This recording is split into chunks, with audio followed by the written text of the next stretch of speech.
En football, c'est l'affaire dont tout le monde parle en ce moment au Cameroun. C'est la CAF, la Confédération africaine de football, qui annonçait l'ouverture d'une enquête sur des comportements inappropriés de Samuel Eto'o, président de la FECAFOOT, la Fédération camerounaise de football. Effectivement, il y a 2 jours, la CAF, dans un communiqué, affirmait avoir reçu, alors je cite, des demandes écrites de plusieurs parties prenantes du football camerounais pour l'examen et l'enquête de certains comportements inapproprié, vous l'avez dit, de M. Samuel Eto'o, communiqué qui intervient donc dans un contexte très tendu. Le président de la Fédération camerounaise de football fait l'objet de graves accusations. Comment l'instance suprême du football africain va-t-elle examiner ces demandes écrites? Les explications à Yaoundé de notre correspondant Marcel Amoko.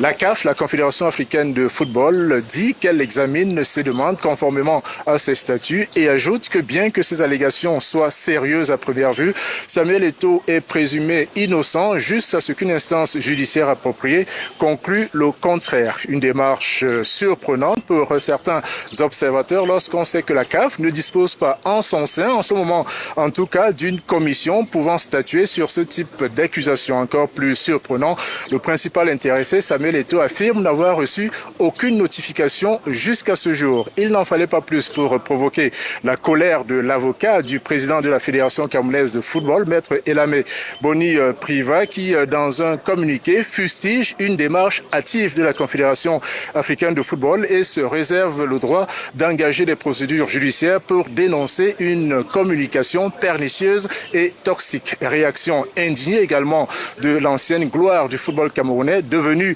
ambassadeur itinérant, Albert Roger Mila. Ah non, pour moi, ils n'ont pas le droit. Ils n'ont pas le droit. Ce n'est pas une Coupe d'Afrique que nous sommes en train de jouer. Nous jouons un championnat national.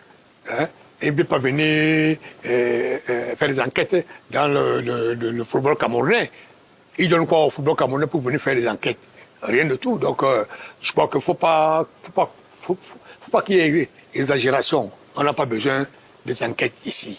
Je crois que nous avons fait un bon championnat cette année. Il faut tout simplement continuer à l'améliorer pour l'année prochaine. Donc, il ne faut pas qu'on vienne de déstabiliser le travail qui a déjà été fait.